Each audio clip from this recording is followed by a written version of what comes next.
Are you a beginner investor and wonder how to optimize your investment strategy and you want a step-by-step guide?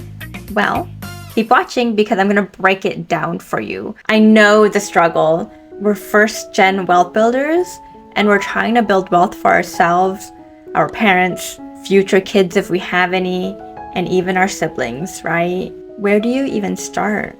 It's a balancing act. Let me help. So let's break down the order of investing. Which accounts do you open? Let's get into it. All right. Step one, number one important thing to remember when we are in our wealth building journey is cash is queen. As first gen wealth builders, we're not just saving for ourselves, we're also the safety net for our parents as well. So first thing is aim for 3 to 6 months of expenses in an emergency fund. I keep my emergency fund in a high yield savings account and it gives me 100 times the interest as big banks would give you, right? The safety net, this emergency fund, is the first thing I need you to prioritize because an emergency is a matter of when, not a matter of if it will happen. So when that emergency happens, maybe it's a medical bill, maybe it's a vet bill, maybe there was a car accident, maybe you just dropped your phone, right? When an emergency happens, you'll know that you've got money waiting for you to catch you. And there won't be any interruptions to you being able to buy groceries, you being able to pay your bills, you being able to pay your parents' bills, right? Especially if it's something that they rely on month, like mine do. All right, number two is your 401k match. This is where we start playing the game that wasn't designed with the employee in mind. But that's a rant for another day. So, if your employer offers a match, take it. It's your money, okay? Do not leave this on the table. And I know it can be tempting to skip this or so you can have a little bit more extra in your paycheck. It's a mistake. Don't do it. If you can manage it, put a way to get the full employer match. This is the only time where you can double your money like that. This is a 100% return on your investments, guaranteed. This is your money. Do not leave it on the table. And pro tip, contribute your 401k funds post-tax. So put it into a Roth 401k rather than a traditional 401k. So this means you pay taxes on it now and it grows tax-free. And when you pull it out, it's tax-free, including the growth. It's a big tax advantage. Number 3 is high interest debt. So before we move on with more investing, I need you to get rid of any high interest debt you have. So this is anything over 9% or higher. So think like personal loans, think credit card debt, right? Maybe you took out a personal loan helping your parents out, or maybe you put spending on credit cards so you can keep up appearances with your family overseas. I get it, right? But we need to break this cycle. Attack that high interest debt like your family's financial future depends on it, because it does. This debt is costing you more than what you can expect to make in the market while investing. So that's why we focus on eliminating the debt before we really get into serious investing, right?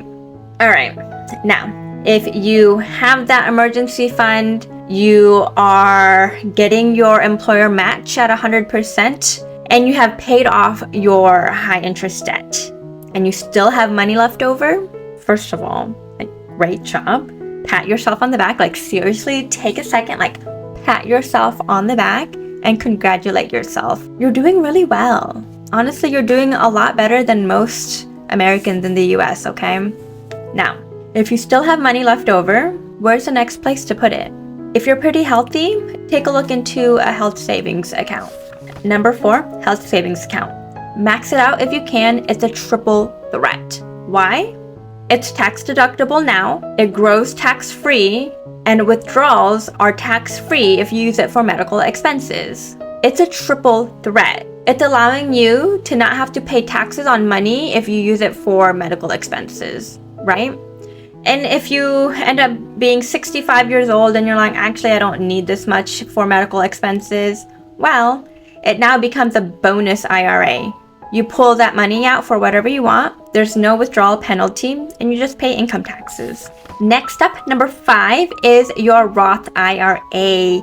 So this is a very popular one amongst the personal finance world. So you may have heard about it.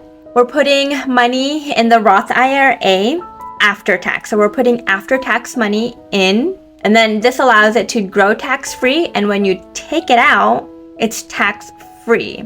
This can save hundreds of thousands of dollars in taxes, right? So think about it. It's tax-free money for your future self when we cannot be bothered to be working, right? So this is how we start closing that wealth gap.